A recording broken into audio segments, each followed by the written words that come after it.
All right. So 6 o'clock, we'll go ahead and get started. My name is Margaret Stern. I'm the Communications and Outreach Manager for the Susitna River Coalition. Thank you so much for being here tonight for our December Winter Speaker Series event.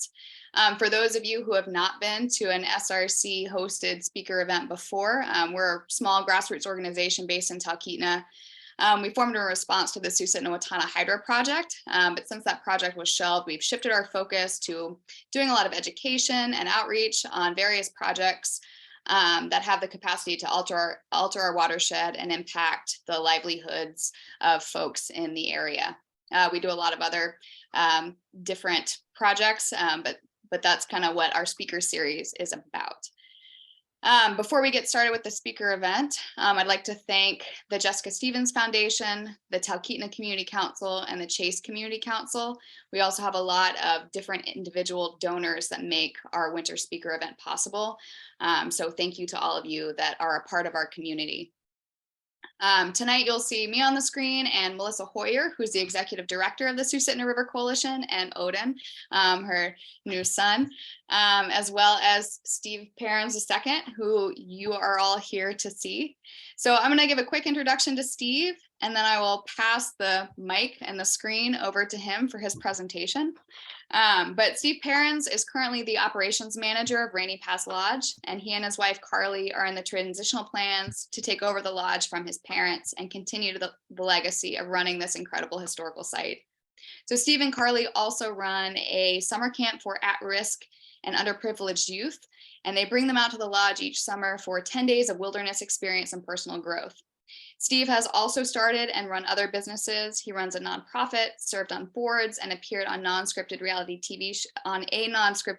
TV show known as Our Five Sons Alaska, and he also produced a YouTube show about the lodge. He's also worked in the legislature for one of our senators and done various other outreach work. Steve is active in his local church and feels it's very important to do what he can to give back and help make the world a better place for others, which is very evident in all the work that he has done out at Rainy Pass Lodge and in other sectors. What he is most proud of, however, is his wife and his two young children, Dawson and Savannah. But thank you so much, Steve, for being here and giving a talk about this incredible place that you get to experience. And I will pass the mic over to you to present to us this evening. Thank you. All right, thanks, Margaret. Welcome everybody. Thanks for being here. Thanks for tuning in. It's very humbling that people would want to come in on here and kind of listen about the history of our lodge in the area. So I'm honored to be able to talk with you guys tonight. I did a little PowerPoint presentation. So I'm going to share my screen here and see if everybody can see it. I figured it might be more entertaining to look at some beautiful pictures of the lodge instead of my ugly mug all night. So anyways, we're talking about Rainy Pass Lodge here tonight. You know, there's a lot of wilderness lodges throughout Alaska. I think that's something kind of unique and special about Alaska. There are other places in the world that have them, but not too many. And it's part of our rich culture here in Alaska. You know, there's a lot of great lodges out there. Each is special in their own way. So this is just kind of the story of one lodge, and hopefully it does a good job to represent the other lodges that are out there as well. It's neat to see the different variety that all the lodges offer.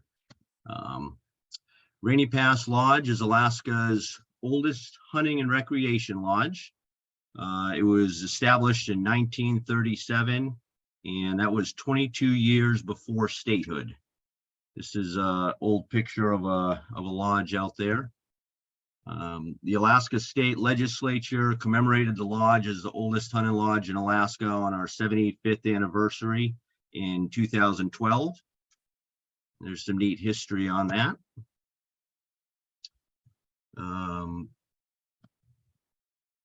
This is a map of Alaska. I'm not sure if you can see my mouse or not, but Anchorage is, or Rainy Pass Lodge is right here by this red dot.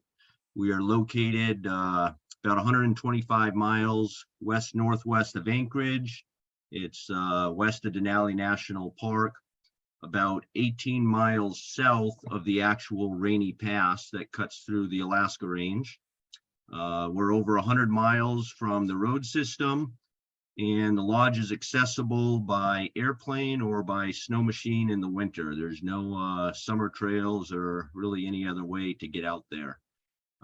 It's completely off the grid. We produce our own electricity and water and septic. Everything has to be flown out there.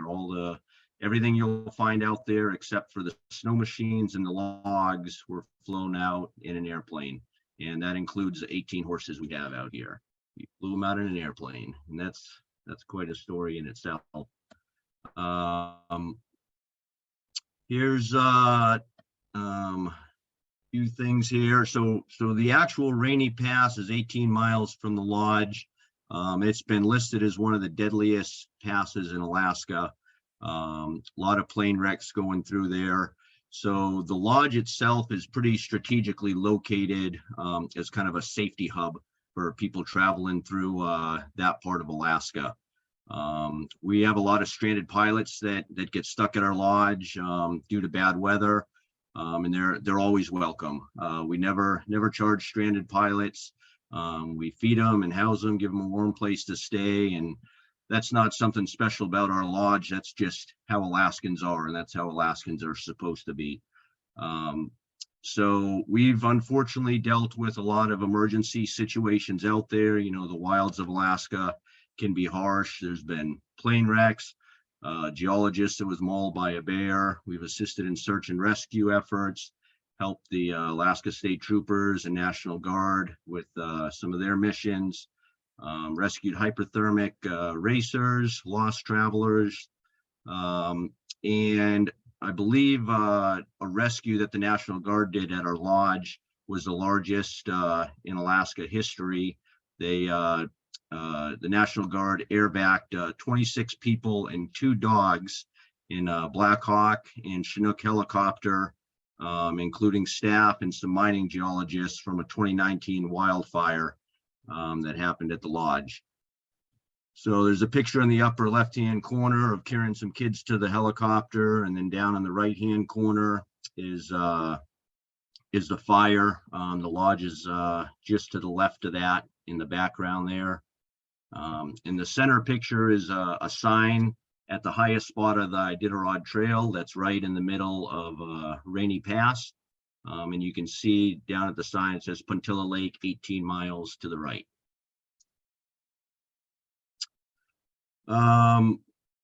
So before air travel in the area, this part of Alaska was used as a mail route for the dog sled teams to come through.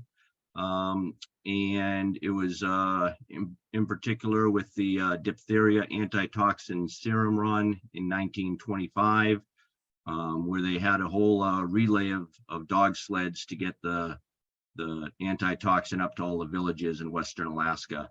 So the Rainy Pass is kind of one of the most direct and easiest passes to get through if you're traveling through that part of the Alaska Range. And along the rail mail route, there was roadhouses. And in the top right-hand corner, there's a picture of the remains of an old log cabin there. And basically, these roadhouses would kind of house and feed the dog teams as they would come through. And some of the roadhouses had telegraph cables connecting to them. And out in our valley, Ptarmigan Valley there, the caribou herds were quite large at the time and were constantly tearing up the telegraph cable. So we actually still find chunks of that cable out there in the valley today. It's pretty cool to find it. In addition, some of the history in that area, there's some great books out there that talk about some of the expeditions, the explorers that came through there in the early days. Really remarkable. They came through hiking and canoeing and portaging through the valleys, and some of them on horseback. So it's pretty neat, and those books can certainly detail that history a lot better than I can remember, but some neat things happened through that part. This is Waino Puntilla. He was born in 1881. Apologize for the bad quality of the picture. I had our caretakers take a picture of it today, and you can see the reflection of their Christmas tree in the background. This is hanging on the wall at the lodge there. But he was a trapper and prospector and market hunter. He had his little cabin right by Puntilla Lake there.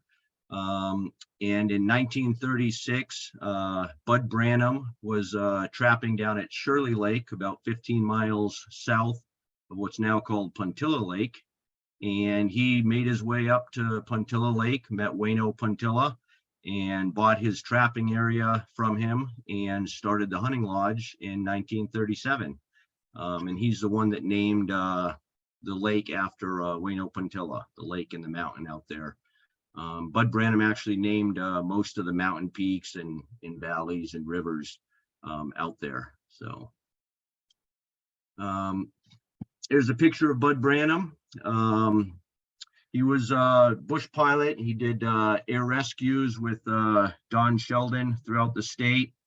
He was really concerned about pilot safety, and especially traveling through the Alaska range. So he secured a license to operate a remote radio beacon and weather reporting station for the FAA.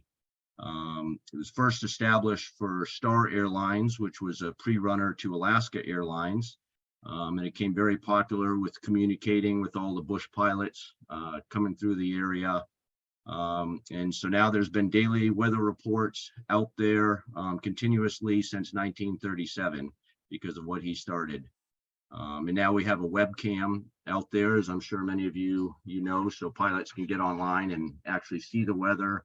They can call the lodge and they can get reports. So all of that's increased the safety of traveling through that rough country. Bud Branham took a 5-acre parcel and a small log cache, and partnered with his brother Dennis, who was master guide number 2. And grew it into a world-renowned lodge that's people know about from all different areas of the globe and travel far and wide to come and visit. Bud was very concerned with fish and wildlife conservation. He worked closely with the Alaska Department of Fish and Game. He was a really good steward of the land, and wildlife numbers can kind of rise and fall based on conditions and climate and weather.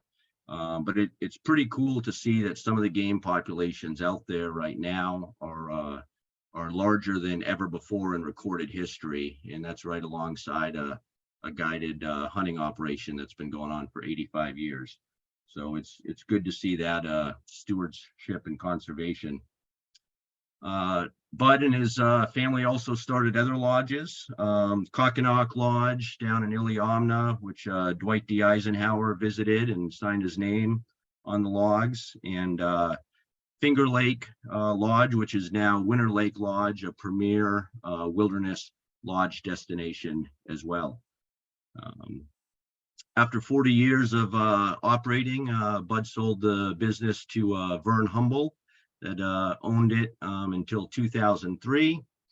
And many other famous and well-known people have been associated with the lodge, including Governor Jay Hammond. He met Bud Branham in the military, and Bud got Jay his first job, which was working at the lodge when he was 19 years old. So he's our bush rat governor. And then you can't really talk about the lodge without mentioning Bucky Winkley. He's registered guide number 34. He lives at the lodge year-round. He was originally from New Hampshire, and he joined the military with the promise of being stationed in Alaska. So after he got out of the military, he was sitting in Talkeetna one day having a burger, and a man came in and sat next to him and had lunch and asked Bucky and said, "What are you doing today, young man?" And Bucky said he wasn't doing anything. So the guy said, "Come with me." He put him in the back of his plane, and Bucky helped Don Sheldon bring a load of lumber up to the Sheldon Glacier and build the first chalet up there. So Bucky ended up living with Don for a while.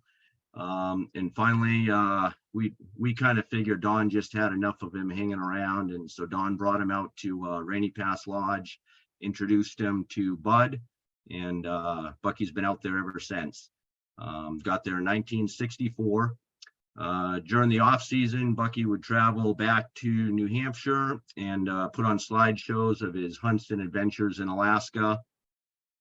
Bucky's now the lodge historian and museum curator. I'm not going to talk too much about his museum. I got a couple pictures there. You can see there's some neat artifacts in the background, but we like to keep it a surprise of everything that's out there, because people like to come and check it out. And Bucky loves sharing it with people. We don't charge for that. If somebody wants to fly out and take a look, we just ask that you let us know in advance and maybe leave Bucky a little something in his tip jar to help him out. But there are some really neat museum quality artifacts out there that people come from all over to see.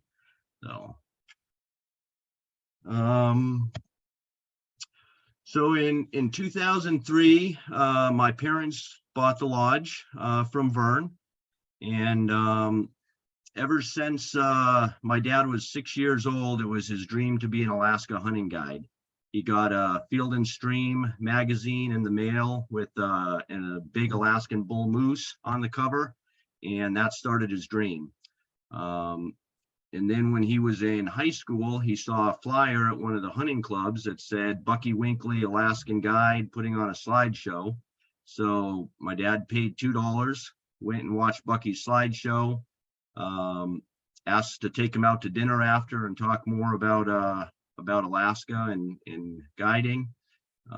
Bucky figured he'd get a free steak dinner out of the kid and never see him again. But my dad showed up in Alaska. He saved all through high school to drive up, drove from New England to Alaska, arrived in Anchorage with a full tank of gas and $8 in his pocket, and got a job and looked up Bucky, and Bucky got him a job working for Bud Branham in 1978 at the lodge. So my dad was on and off there, my dad and mom, for several years. That picture at the bottom is actually me with my parents out there. I was out there when I was 6 months and 2 years old for a couple seasons. Anyways, they kind of worked hard throughout their life and were able to purchase the lodge in 2003. Recently, my parents have been awarded. They were inducted into the Fred Bear Society through Pope and Young, and awarded the North American Professional Hunter of the Year Award, which are two very prestigious awards in the hunting world that they're very proud of and humbled by. Along with what my parents learned through Bud Branham and his son Mike Branham and the other teachers they had along the way was the importance of fair chase hunting, stewardship of the land, good wildlife conservation, having unparalleled customer service, continuing the traditions, the legacies, and preserving the history. So they've really tried to set an example and do that, and I hope I can follow in their footprint someday. The hunting has been kind of the main foundation of the business since it started. But we've really wanted to share this beautiful setting with other people as well. There's other people besides hunters that love nature and getting out there. So we offer some summer activities and winter activities. We're a checkpoint for the Iditarod dog sled race, the Iron Dog snowmobile race, snow machine race, and the Iditarod Trail Invitational, which is a kind of a neat race where people run, bike, and ski down the Iditarod Trail in the middle of the winter. So they're kind of a crazy group, but definitely really good athletes to be able to do that. You know, I like to kind of look at what people have in common versus the differences. And you know, I think that we all go out into the wilderness. You know, we like to feel the wild. We like to test ourselves. You know, test ourselves against nature, experience God's creation, and just be with the animals. We all love nature. It can be treacherous, but it's also peaceful. And I think it's healing for the soul, just being out there.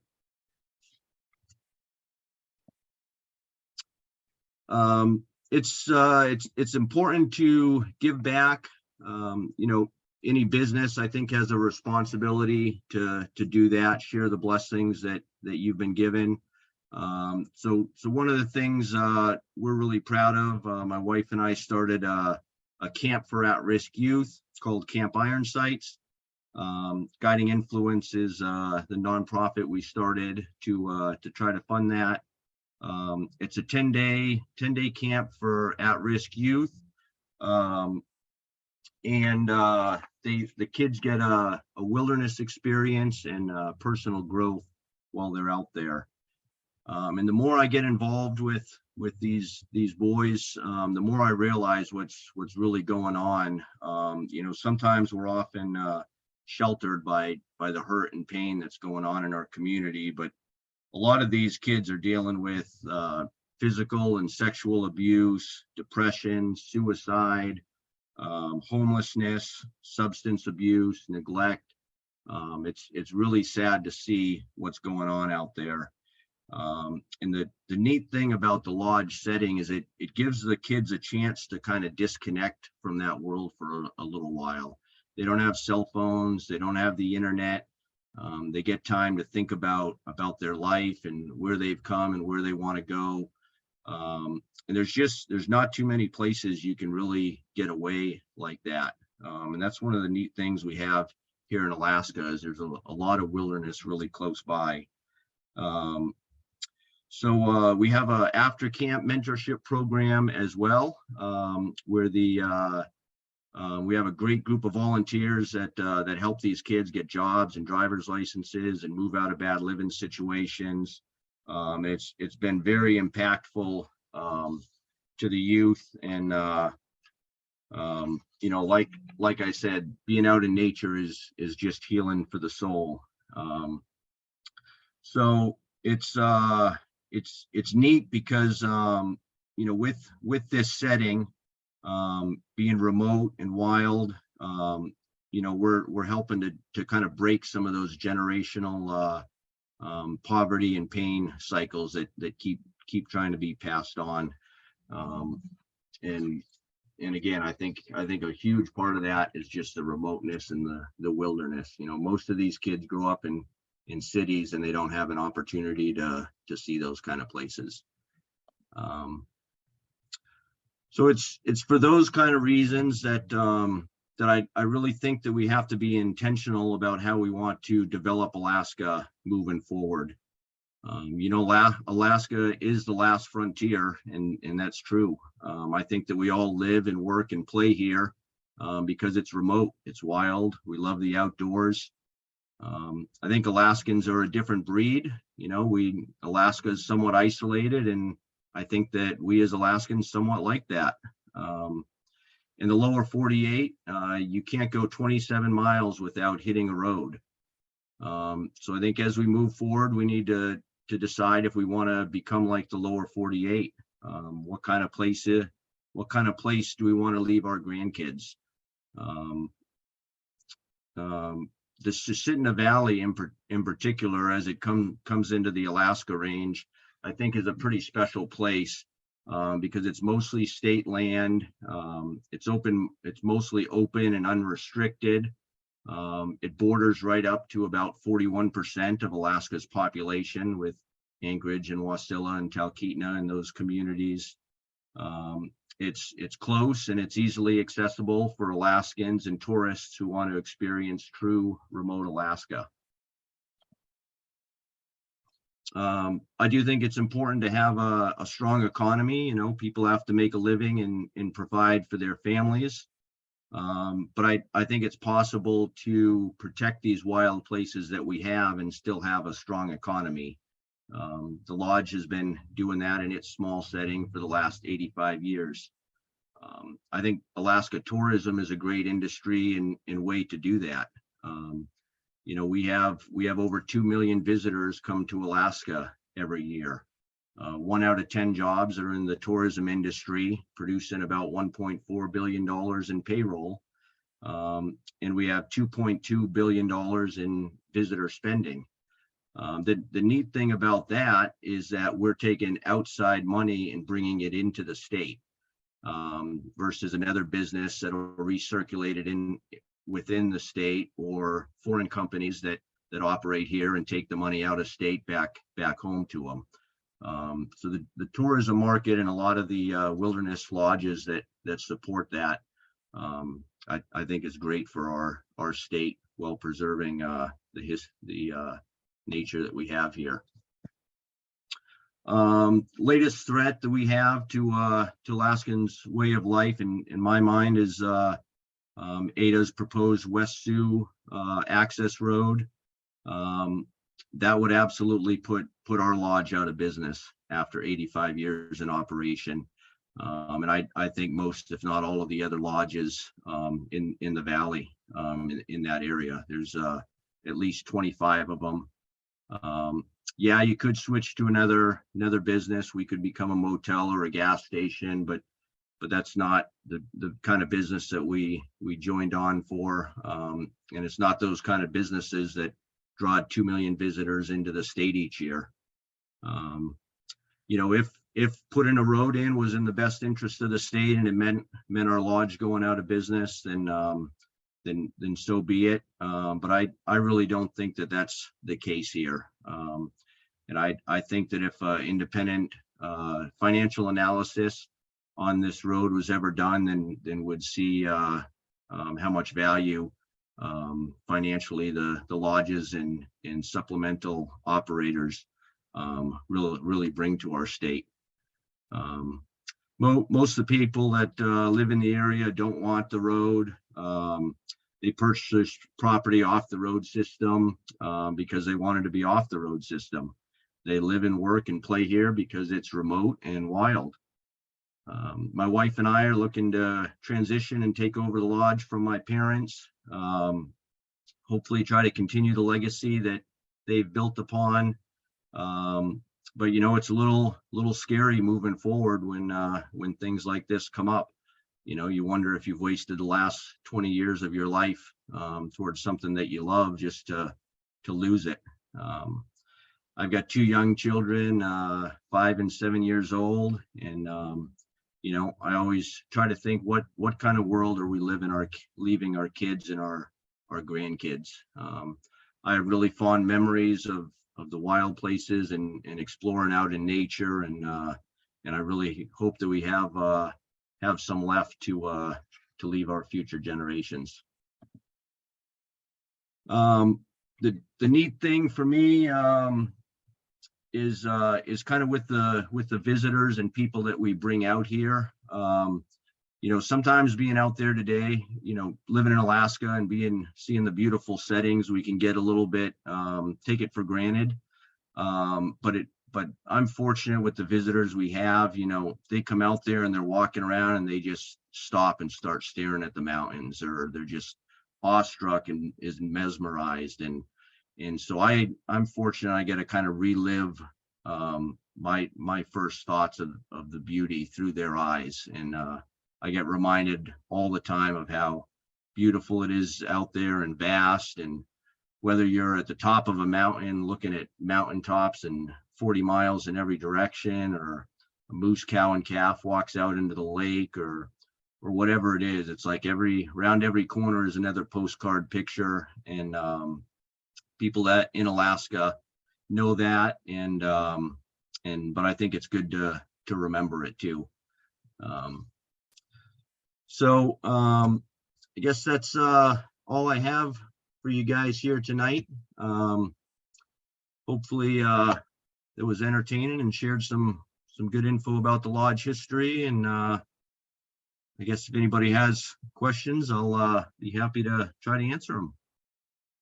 Yeah, if anybody has questions, please feel free to enter them into the chat bar or the question and answer. There's a little question and answer section at the bottom of your screen, and you can enter them in there. But Steve, I had a quick question that, you talk about the reactions that people are having when they get out there. Do you have a memory of anyone in particular that, some site that you shared with them that totally blew them away? And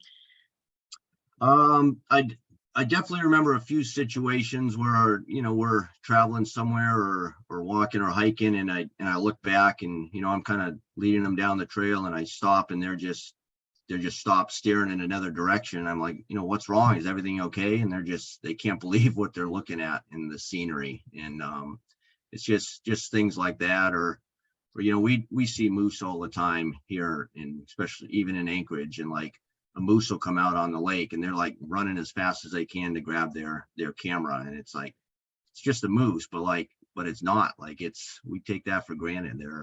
It's pretty amazing to see. yeah, a once in a lifetime experience for them. Yeah. Mike, I see you have a hand raised. If you want to enter a question into the chat, if you have one, or into the question and answer bar. So with your summer camp session, I'm curious how many groups you have come through a summer. So we just do one group a summer right now. It's about 10 to 12 boys, age 14 to 19, and one's enough. I mean, at the end of that 10 days, we're just physically and spiritually and mentally drained. We poured everything into those kids, and last year in particular was a really hard group of kids, detoxing and dealing with all sorts of issues, and but it's some of those hardest situations where you see the biggest changes too. So we've thought about doing another multiple camps, or there's been a lot of demand for a girls camp too. I'm just not the one to lead a girls camp, so we're open to it, but need the right people to come on board, and we didn't want to intermingle the boys and girls. We got enough issues with just the boys, so didn't need another set of problems. Great. Awesome. Michelle LaRose asks if can Rainy Pass Lodge apply for a National Register of Historic Places? That's a great question, Michelle. Someone has asked about that before, and my dad did look into it a little bit. I'm not sure if we could, or if we would want to, but there's definitely a lot of history out there. So I don't know the details about what that would entail, but I know my dad's looked into it a little bit. So right, great. So Kathleen asks, what or who do we contact to make a difference to stop West Susitna access? That's a great question too, Kathleen. Thanks. I think one thing, staying in contact with the Susitna River Coalition here. They're kind of the leaders on being on top of what's going on in that process. I believe it's in the Corps of Engineers application process right now, and there's probably ability to comment on it. But also I would recommend getting a hold of the governor's office or legislatures. It's eventually going to have to go back there. Ada takes direction from the governor's office. We've been in contact with them as well, but there's things like that to just help stay on top of it. I don't think that this road will end up going through, but it's a scary thing, and you got to watch it, or they slip things through. So, and Margaret, you may have some better answers to that too.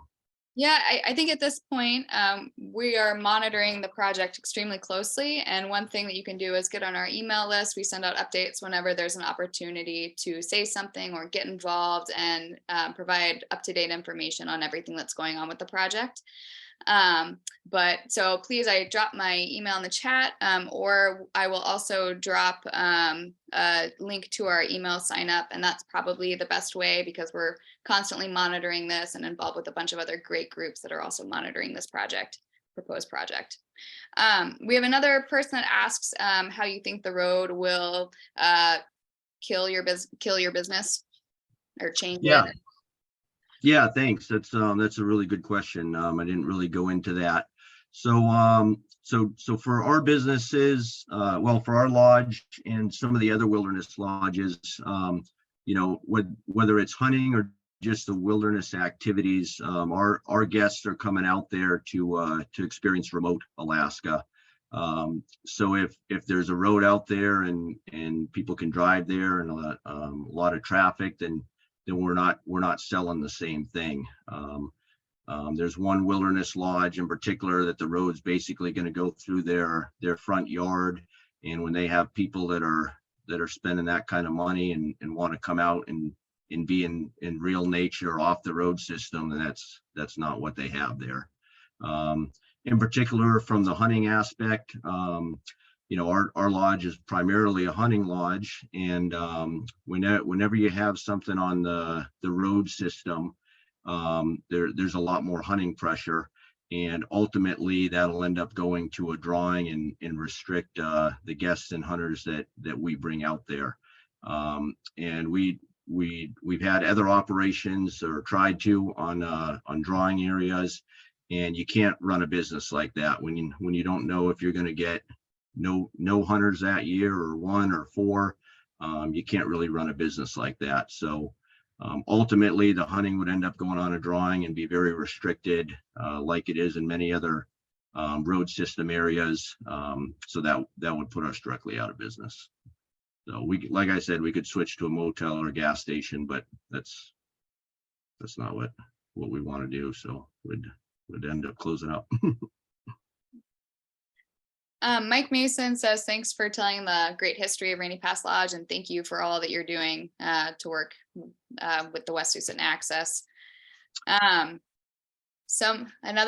having a lot of kudos to you. Someone else is saying, not a question, but a statement that this is one of the greatest places on earth. That's Ronnie. And then Dave Branham, hey Dave, says not a question, but a comment. Great presentation. As Bud Branham's grandson, it's absolutely awesome to see the continuation of the lodge. Thank you so much for the continued stewardship of the area. And I hope to visit soon and see how similar the land looks from days gone by and memories of growing up. That's awesome. Thanks everybody. Yeah, hopefully it was you guys liked the pictures and it was somewhat informative.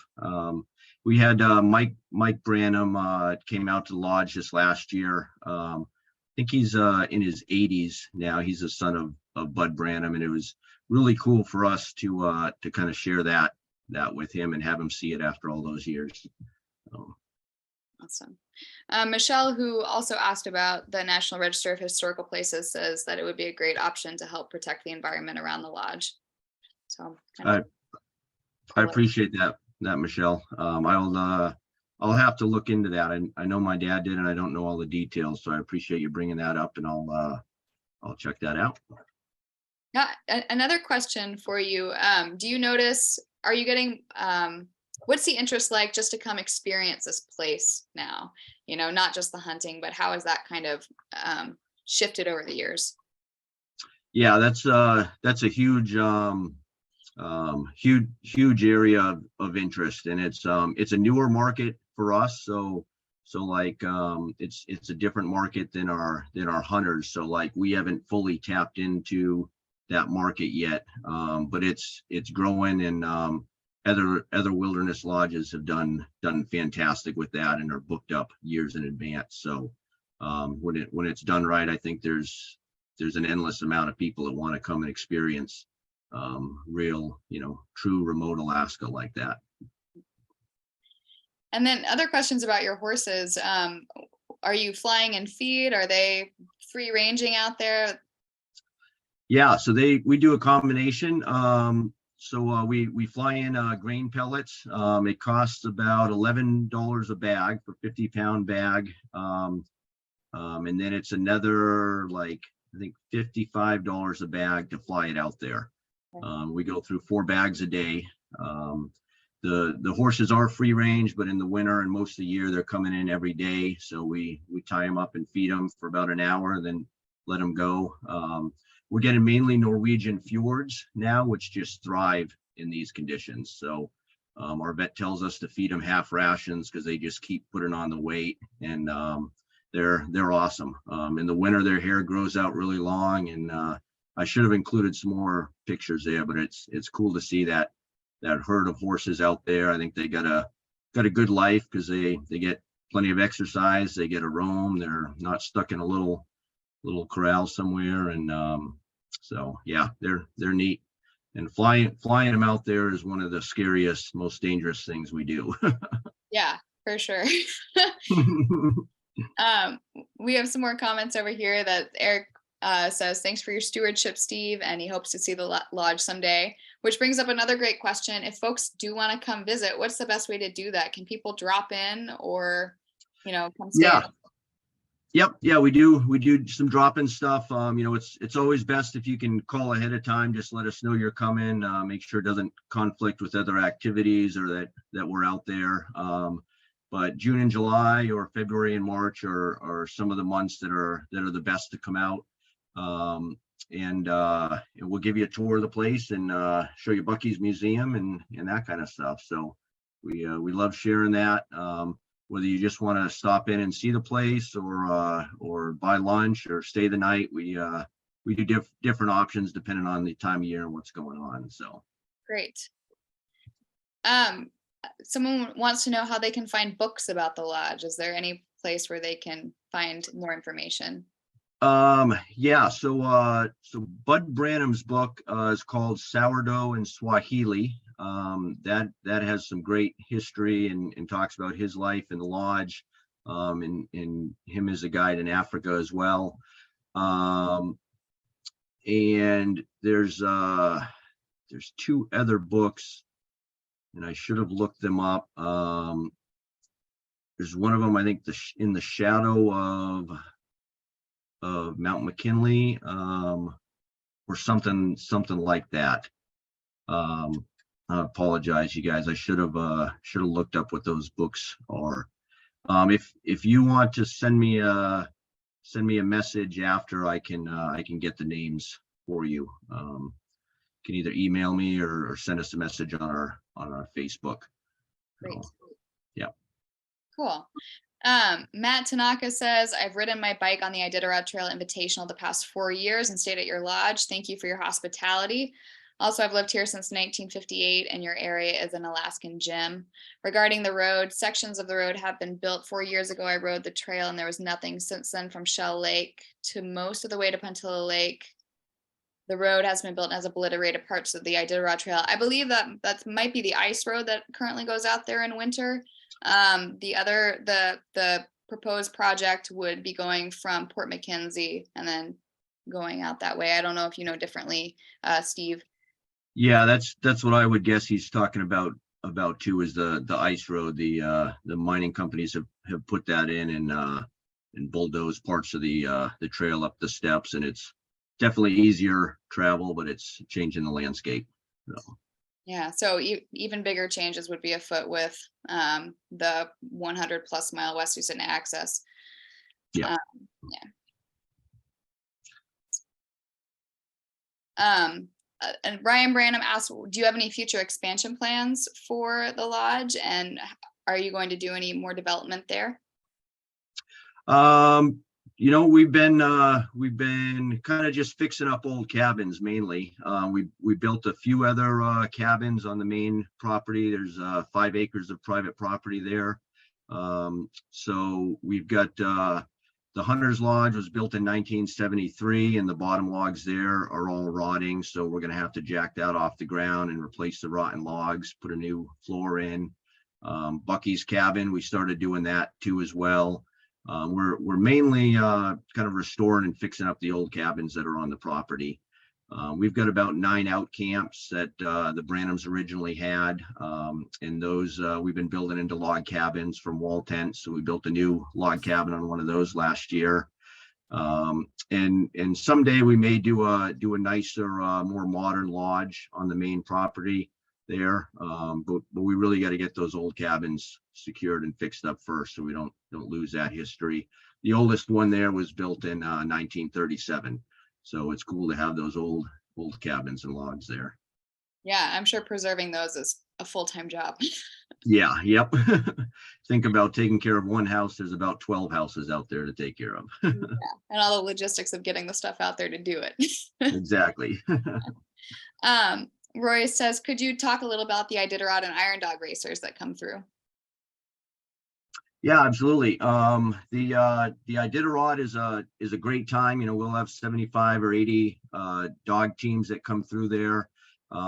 We can house about 50 people at the lodge, and we'll be booked up there. And then if it's good weather, there'll be a lot of day traffic that comes out too. There may be 40 planes on the lake and 200 people walking around the day of the race.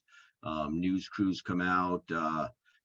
We usually like sell hot dogs or soup or that kind of stuff on the lake that day for the day traffic. You can go in the buildings and warm up.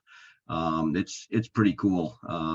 You almost need an air traffic control tower that day, because there's like 5 planes in the pattern coming and going at like all times. So you better know what you're doing and be on the radio. But it's really cool to be a part of that and see all those teams come through. I've had the pleasure of taking Jeff Schultz up over the pass several times and photographed the dog teams coming through the pass, and it's cool. Those guys are tough. Then the Iron Dog, that's getting to be even more popular. A really fast growing race.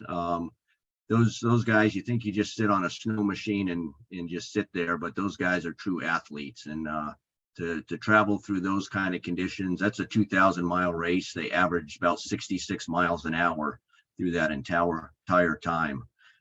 I've driven from Big Lake to our lodge. It took me about 8 to 11 hours. The Iron Dog guys do it in 3. So those guys are crazy and tough and true athletes, and it's cool to see them come through. We've got a little fuel station for them, and it's like a NASCAR pit stop. I mean, they're in and out and yelling and communicating, and it's pretty cool to be involved with. So. Yeah. What about the invitational that was spoken about earlier with the bikes and the skis? What's that like when they come through? Yeah, so those guys are coming through. It takes them maybe 5 days or a week to come through our lodge, whereas Iron Dog's coming through within 4 hours. But these guys, because they're walking and biking and skiing, they're dragged out, and they're coming in all different hours of the day and night. They'll come in, they'll eat a bowl of soup and sleep for 2 or 3 hours and get up and leave in the middle of the night again. And these guys are tough. It's kind of a sleep deprivation race along with your physical stamina, and it's cool. But I mean, usually the bikers win if there's good hard conditions. But there's been times where they get a foot or 2 of snow on the trail, and now they're just dragging their bikes through the snow, breaking trail. And those guys are tough. It's crazy to see what they're doing out there. So. Yeah, that sounds wild. Not necessarily too much fun. Yeah. Maybe in hindsight for that one. Yeah. Wayne says, I've been out there a couple times. Bucky and his museum are amazing, and you guys are awesome. And thank you for that. And I know you don't want to tell us too much about what's in the museum, but is there one thing that? Well, I can tell you on most Iditarods, if you come out there, there's a 1924 Model T snowmobile that if the conditions are right, we pull it out of his garage and give people rides in it on the lake. So it's pretty cool. It's probably one of the only fully restored ones in Alaska. They're pretty rare, and and it's neat to see ride in. So he's got 2 museums out there. So I'll just kind of leave it at that and hope you guys come out and see it someday. Cool. And regarding the future of the place, what would be your dream for the future for it? Kind of to remain pretty much as it is, or do you have any changes that you want to make to it, or what's your dream for it, vision for it moving forward? Mine is just basically to keep it as it is. I mean, I think the Branhams and then my parents, I think, set up a really great thing there. So, I don't want to change it too much and upset the apple cart. Maybe just modernize a few things, update some things. My parents' generation isn't too much on the internet and stuff. They do everything with paper and pen, and so just maybe make a few things a little more organized and easier that way, but expand our summer business offerings, expand the camps and what we can do to get people out there and help. But no, I think it's great how it is, and if it's not broke, don't fix it. Yeah, awesome. Well, does anybody have any final questions for Steve tonight? Oh, we have Amy who says if you get National Register of Historic Places and/or a State of Alaska historic property listing, that would have to be assessed for project impacts for any kind of development project. So kind of a cool thing. Nice. Yep. Absolutely. I'm definitely going to look into that. So appreciate it. Awesome. Well, Steve, do you have anything that you want to close with tonight? Any last words for us? No, I just really appreciate all the comments and questions, and that people would be interested to come in here and listen to me talk about this. So thanks, really humbled by it, and Margaret and Melissa, I appreciate you guys thinking of us to share this. Oh, really grateful you could come out and talk to us tonight, and I'll send a link to the lodge and link to more information about the West Susitna Access Road to folks that were registered for the talk tonight, and any other information that we might think those that were on here might like. Thanks so much for joining us on a Thursday night after dealing with so much snow. And I'm sure if you have any more questions, you can contact Steve and get in touch. And if you have any questions for the SRC regarding West Susitna Access, we'll be happy to chat with you about them. Absolutely. Yep. Yeah. Our email and cell phones all on our website, and Camp Ironsight's website has my cell and email. So if anybody needs to get a hold of me, feel free. Awesome. Well, have a good night, everybody. Thank you so much. Thanks, you guys. Night. Merry Christmas.